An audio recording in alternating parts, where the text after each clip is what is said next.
Idukki വാഗമണിൽ bus താഴ്ചയിലേക്ക് മറിഞ്ഞ് അപകടം. ഡ്രൈവർക്കും 3 വിദ്യാർത്ഥികൾക്കും പരിക്ക്. DC കോളേജിന്റെ ബസ്സാണ് അപകടത്തിൽപ്പെട്ടത്. ആരുടെയും പരിക്ക് ഗുരുതരമല്ല. വിവരങ്ങളുമായി ആൽവിൻ തോമസ് ചേരുന്നു. ആൽവിൻ, എത്ര മണിയോടെയായിരുന്നു അപകടമുണ്ടായത്? വിവരങ്ങൾ എന്തൊക്കെ? വാഗമണ്ണിൽ നിന്ന് പുള്ളിക്കാനത്തേക്ക് വരികയായിരുന്ന ബസ് ഇത് സ്കൂൾ ബസ്സാണ്. ഈ കോളേജിന്റെ ബസ്സാണ്. ഈ DC ബുക്സിന്റെ ഉടമസ്ഥതയിലുള്ള DC സ്മാർട്ട് എന്ന കോളേജിന്റെ ബസ്സാണ് മറിഞ്ഞത്. ഇതിൽ 35ഓളം വിദ്യാർത്ഥികൾ ഉണ്ടായിരുന്നു. ഇവർ വാഗമണ്ണിൽ നിന്ന് തിരിച്ച് ക്യാമ്പസിലേക്ക് മടങ്ങി വരുമ്പോഴാണ് ഈ അപകടമുണ്ടാകുന്നത്. ക്യാമ്പസിലേക്ക് തന്നെയാണ് ഈ ബസ് മറിഞ്ഞത്. ഏതാണ്ട് ഒരു 20 അടി താഴ്ചയിലേക്കാണ് ഈ ബസ് മറിയുന്നത്. ഇവിടെ വലിയ തോതിൽ മൂടൽമഞ്ഞ് വൈകുന്നേര സമയത്തുണ്ടായിരുന്നു. അങ്ങനെ കാഴ്ച മറിഞ്ഞതിനെ തുടർന്നാണ് ഇങ്ങനെ ബസ് മറിയുന്ന ഒരു സാഹചര്യം ഉണ്ടായത്. ഡ്രൈവർക്കും 3 വിദ്യാർത്ഥികൾക്കുമാണ് നിസാര പരിക്കുകളുള്ളത്.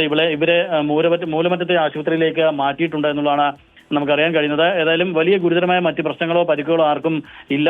ഏറ്റവും ഭാഗ്യമായത് ഇത് ക്യാമ്പസിലേക്ക് തന്നെ ആയിരുന്നതുകൊണ്ട് തന്നെ പെട്ടെന്ന് വിദ്യാർത്ഥികളടക്കമുള്ള ആളുകൾ ഈ രക്ഷാപ്രവർത്തനത്തിൽ ഏർപ്പെട്ട് മറ്റുള്ളവരെയൊക്കെ ഈ ബസ്സിൽ നിന്ന് പുറത്തെടുക്കുകയായിരുന്നു. ലക്ഷ്മി.